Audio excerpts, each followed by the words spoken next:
I'd been following my subject for days, tracking her every move like a top-secret agent. I had to know the truth. I had to expose her for the double life she was living. That's why I was crouched behind some bushes, wearing camouflage, binoculars glued to my face, whispering updates to my imaginary team like, Agent Sydney to HQ. Target is sitting on a park bench talking to a boy? Wait, did she just hug him? I couldn't believe it. I tailed her all the way to the city, which was a solid 3 hours from our quiet little town. And for what? To watch her hugging some random teenage boy? At first, I thought I was hallucinating. Maybe hours of stakeouts and cheap snacks had finally gotten to me. But no, there she was, my own mother, hugging a guy my age, looking all emotional and teary-eyed. Oh my God, my mom is having an affair with a teenager? I couldn't breathe. My first instinct was to storm over and demand answers, but then I thought, no, Sweeney, be smart, be strategic, like the spies in those movies who never lose their cool. So instead of walking up, I army crawled across the grass, dodging imaginary lasers like my life depended on it. When I finally got close enough to hear them, I poked my head up from behind a bush. Jake, I've missed you so much. Ew! This was getting worse by the second. Before I could stop myself, I leapt out of the bushes. So this is it, huh? This is the big secret? You've been sneaking around with Jake from State Farm? Sydney, what on earth are you doing here? What I'm doing here? What are you doing here? And don't even try to deny it, Mom. I've seen enough rom-coms to know what's going on here. You're hugging some random kid and calling him Jake, which, by the way, is a terrible name for a secret lover. Sydney, this isn't what it looks like. Jake is not my boyfriend. He's... Okay, pause. While you're here playing detective with me, don't forget to hit that subscribe button and join the Confession Diary fam where we spill all the tea. And before we get back to the most dramatic day of my life, perhaps, let me tell you a bit about myself. Growing up, it was just me and Mom against the world. She was the ultimate single mom, strong, fierce, and very hardworking. By day, she was the queen of our neighborhood bakery, whipping up cakes that looked too pretty to eat. By night, she was my best friend, my bedtime storyteller, and my superhero rolled into one. I used to sit on the counter in her little bakery, covered in flour like a miniature ghost, watching her hands work magic. Okay, sweetheart, the secret to a perfect pie crust is love. I was 5, and the idea of making my own cookie dough was the most exciting thing ever. Love? You're so funny, Mama. Yup, and maybe a pinch of salt. When I grow up, I'm gonna be just like you, Mama. Well, if you're anything like me, kiddo, you'll be just fine. And for years, it was fine. It was perfect, actually. Mom and I had our little routine and our dreams of opening a bigger bakery one day. But then one day when I was 16, things started to change. It began with little stuff. She'd come home later than usual, claiming she was working on a big order. I noticed her talking on calls secretly and suddenly go quiet whenever I entered the room. And then there were the disappearances. At first, I thought she was joining a secret baking club and planning to surprise me. But when it got more frequent, I started getting suspicious. And now here I was trying not to hyperventilate. Mom, start explaining, now! Who's this? Sydney, And that's when something even more insane happened. Sirens blared, 2 squad cars pulled up, and cops swarmed us, real action movie style. Ma'am, step away from the boy. Wait, what's going on now? Why are the cops here? I called them. Your psycho mom has been stalking me and claiming I'm her son. I'm sorry, what? Excuse my French, but what the actual freckles? Stalking? I wasn't... You've been following me for weeks. You need to get it through your head, lady. I am not your son. But you agreed to meet me here. I thought... I only agreed to meet you so the cops could arrest you. This is insane! My mom is not a stalker! Okay, maybe she was a little crazy for claiming Jake was her son, but she definitely wasn't a stalker. Yeah, we'll tell that to my lawyers. Long story short, Mom was arrested. And if you're wondering what it feels like to watch your mom get shoved into a squad car while some brat smirks like he's the king of the world, the answer is rage. Pure rage. Before the cops drove off, Mom looked at me with tear-filled eyes. Sid, I'm so sorry. You'll understand one day. With that, the cop cars drove off, and I was left wondering what I was going to do next. First, I went home and sobbed myself to sleep. Then I went to see Mom, but the cops wouldn't let me talk to her. Was that even legal? Ugh. By the end of the week, I was going crazy. I needed money to hire a lawyer and to, well, survive. So I went around our little town looking for a job, and after a few days, I got hired as a waitress at a small restaurant. The pay wasn't all that, but I couldn't complain. At least the owner let me eat anything I wanted in exchange for my baking skills. It was going well until one evening. I had just finished the dinner rush and was taking out the trash when fate decided to mess with me. The dumpster behind the restaurant was dark, smelly, and generally the stuff of nightmares, so I quickly tossed the bag in and turned to leave when, clang! What in the lid of the dumpster flew open and a man popped out like some demented Jack in the Box. He had wild gray hair, a scruffy beard, and a coat that looked like it hadn't been washed since disco was in style. Boo! I screamed, like full-on horror movie scream. Ah! My heart did somersaults while I staggered back, tripping over a box and landing on my butt. Holy trash biscuits, are you trying to kill me? The man burst out laughing, doubling over and clutching his sides. Oh, you should have seen your face. Priceless. Who even are you? Just a guy on a dumpster tour. And you, young lady, owe me an apology for dumping trash on me. After my pulse returned to normal, guilt crept in. He might have been scary, but he was still a person. A hungry person. Okay, fine. How about I get you something to eat? Well, if you insist. 5 minutes later, we were sitting behind the restaurant sharing a plate of fries. So, do you always hang out in dumpsters, or is this a special occasion? Only the best dumpsters. Now tell me, what's a kid like you doing working in a dump like this? And so I told him about my mom and the spoiled brat who got her arrested. I have to get her out of there. You've got guts, kid. Most people would have given up by now. Thanks, I think. Well, see you around. And with that, he disappeared into the night, leaving me wondering who the heck this old man was. But before that, I had to deal with a certain spoiled brat. One day, I'd stepped out of the restaurant, balancing a tray of burgers and fries like my life depended on it, when I heard it. The unmistakable roar of a sports car engine. Sure enough, a few seconds later, a sleek red monstrosity came screeching into the parking lot, barely missing me by inches. I yelped, the tray slipped from my hands and food went flying everywhere right as Jake stepped out of the car. Perfect, just perfect! Wow, Sydney, what are you serving today? Fries with a side of dirt? I clenched my fists, trying my best to stay professional, but when Jake strolled into the restaurant, I knew professionalism wasn't on the menu tonight. Welcome to Betty's Diner. What can I get you, besides a personality? How about an apology for almost scratching my car with your tray of grease? How about you jump off a cliff? Ooh, she's feisty. Cute. But seriously, Sydney, how's your mom? Still enjoying her prison stay?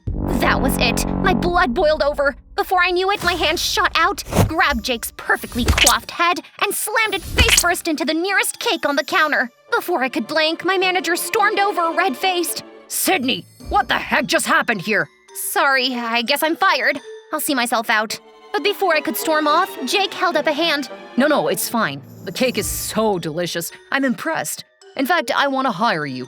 I've got a birthday party coming up and I need someone to bake me a life-size cake. I'd rather eat dirt. How about $5,000? My jaw dropped. That was more than enough to pay a lawyer for Mom. Make it $6,000. What? Don't judge me. That brat could clearly afford it. Done. For the next hour, I spent time trying not to roll my eyes as Jake gave instructions for his stupid cake. But the real shocker came when he told me when his birthday was.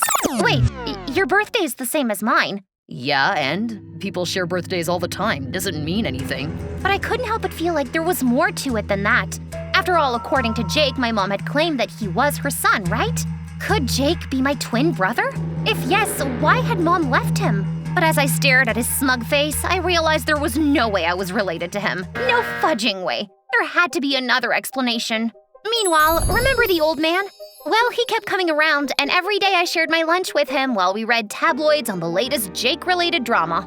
Turns out Jake was from one of the richest families in the city, the Harringtons. His dad, Mr. Harrington Jr., passed away when Jake was 10, leaving everything to him and his mom. I wonder what his mom thinks of him parading all these girls.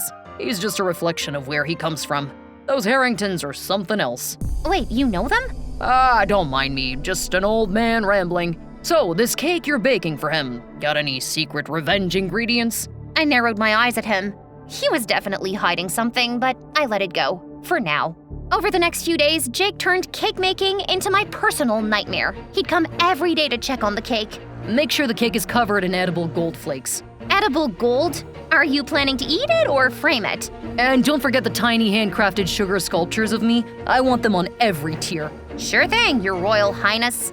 Oh, and it needs to glow in the dark. Do you also want it to dance and sing? Keep mocking me and let's see who loses. Somehow, against all odds, I pulled it off. By the time I'd finished, the monstrosity of a cake stood taller than me, glittering like a golden disco ball. If it weren't for my mom, I'd have quit halfway through and shoved Jake's face into the batter. Finally, it was the devil's birthday, and he so politely requested I deliver the cake to his house. The Harrington estate was everything you'd expect from filthy rich people. Massive gates, a driveway long enough to host a marathon, and a mansion that looked like a frickin' castle. As I stepped into the fancy living room of the Harrington estate, I barely got a chance to take in my surroundings when Jake appeared, and literally I could see an evil smirk on his face. Hey, thanks for bringing the cake, but unfortunately, it's not exactly what I pictured. You missed a few gold flakes. Was he serious? Are you kidding me right now? Before I could even blink, he shoved his hands into the frosting, splattering it everywhere. In an instant, the cake was unrecognizable, crushed and mutilated beyond belief. What the heck, Jake? You just destroyed everything! Yeah, I don't really care about your little baker's masterpiece. You got a mess to clean up and then you can see yourself out. I stood there, gaping at the wreckage, my heart pounding. That cake was my only chance. But instead of caring, Jake was acting like it was some game. You're an absolute jerk! You promised to pay me! Oh, please. As if anyone would pay even $1 for that ugly cake. You're so dumb. In an instant, I felt tears fill my eyes, but I wasn't going to let him see me cry, so I spun on my heel and stormed out. No lawyer, no money, no cake. Just anger burning in my chest. As I walked down the long driveway trying to keep it together, I heard the faint hum of an engine behind me. My heart skipped a beat and I instinctively looked over my shoulder. A black van was trailing me. Ugh, what now? I quickened my pace, but the van didn't stop, so I broke into a full run. Just as I reached the corner of the street, I turned to glance behind me, and that's when the doors of the van swung open and someone grabbed me from behind, yanking me inside the van. Let go of me, you stupid piece of— Hey, watch your language, young lady. Mom? What? How? Not so fun when someone spies on you, huh? What? You were in jail! Yeah, but now I'm out. A good Samaritan helped me out. Long story. A good Samaritan? Who was this random hero? And why was my mom acting like she had nothing to hide? Like it was just another Tuesday? I mean, seriously. Mom, what's really going on? Come on, we need to go somewhere. And then I promise everything will make sense. Just promise me you won't hate me after this. Who even says that to their kid? As if that wasn't the most suspicious thing ever. And as if that wasn't enough, she turned the van and drove us back into the Harrington estate. The moment we pulled up to the house, I knew something was terribly wrong. Mrs. Harrington, who was standing there, passed out on the lawn after seeing us. And her servants were busy with fans and smelling salts. Wait. For the last time, Mom, what the heck is going on? Just wait. You'll understand soon. As if on cue, Jake stormed out of the mansion and headed straight for me. You! What did you do to my mother? 1 minute she's okay and then she saw you and collapsed. Just then, the estate gates opened and a car drove in, and nothing could have prepared me for the person who stepped out. Hello, kiddo. I see you've met my not-so-lovely family. What was the old homeless man doing at the Harrington estate? And wait, you're clean and driving a car? And what do you mean, your family? I guess I should introduce myself. My name is Mr. Harrington Sr. Mr. Harrington Jr. was my son. Hello, Grandpa.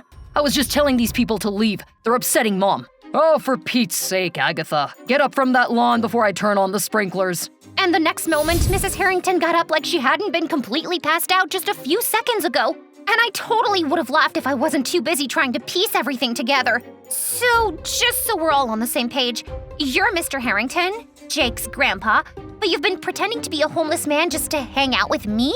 Should I be creeped out? No, dear. I just wanted to see how you treat a homeless old man. And that's when my mom stepped in, and the story she told me next was wild. Sydney, there's a reason Mrs. Harrington reacted that way when she saw us. It's because you're her daughter. I'm what? Oh, please, I beg you, don't tell! I've carried the secret too long, Agatha. I can't do this anymore. It's time we tell everyone the truth. Okay, Mom, please repeat that because there is no way I just heard you say I'm Mrs. Harrington's daughter. It's true, Sydney. You were switched at birth with Jake. What? No way! Listen to me. Mrs. Harrington was desperate for a son. Her husband, he only wanted a male heir to inherit their business, so when she had a daughter, she panicked. I was her housekeeper, and I had just given birth to Jake. So I've spent my entire life scraping by while Jake got to live like a prince because Mrs. Harrington didn't want me? I'm so sorry, Sydney. I was barely making ends meet, and she offered me lots of money. I couldn't believe what I was hearing. Cool story, Mom. But where did the money go? I didn't use any of it. I couldn't. I felt so guilty. Please forgive me, Sydney. Jake, Do not touch me. I don't care if you're my bio mom. I hate you. I'm glad you gave me away because I could never live a peasant life like you. Don't talk to her like that! Blind with rage, I lunged at Jake, but just then, Mr. Harrington brought out his walking stick and tripped both of us, and we both landed on our butts. Enough! I am sorry both your mothers did this to you, but I won't leave you fighting. Jake, it's clear you're not fit to be an heir, so I'm sending you to my farm. You'll work with my horses for a year. What? No way! One more word out of you and I'll disinherit you. Now go pack your bags. As Jake walked away, Mr. Harrington turned to me. Uh-oh. Young lady, after spending time with you, I've seen that you're a bright and kind girl. On behalf of my family, please accept my invitation to officially become a Harrington. At that moment, I knew I had a decision to make. I can't do this. How can you say no? Anyone would kill just to have the Harrington name. Oh, I'm sure you would. Excuse me? You heard me. You gave me away because you were obsessed with having a boy. Newsflash, Jake's a brat, not an heir. I want nothing to do with you. Sydney, please, let's talk about this. You are my granddaughter after all. Thanks for everything, Mr. Harrington, but I don't need any of this. I don't need your fortune, your name, or your drama. I've got my mom, and that's all I'll ever need. And in that moment, I was done with the Harringtons. All the money, all the power, it didn't matter. I had something far better. I am not offering you money or a name, Sydney, but I can help you. I've bought that restaurant where you work. It's now a bakery. You and your mom can make it work. Oh, wait, what? Wow! I've also set up a trust fund for you to attend culinary school when you graduate high school. You've got a talent, Sydney. Don't let it go to waste. I promise I won't. And that was that. I'd been through enough drama for a lifetime now. My mom and I were fine running our bakery with Grandpa's support. We didn't need the Harrington name, but at least we had each other. Yes, it was hard at first. Mom had to accept that Jake wasn't the sweet boy she wished he was, but who knew? Maybe 1 year at Grandpa's farm would change him. As for Mrs. Harrington, aka my bio mom, she left the estate and moved to another country. Good riddance, I guess. And Jake, well, he'd have to get used to the fact that he wasn't the Harrington heir anymore, but that wasn't my problem.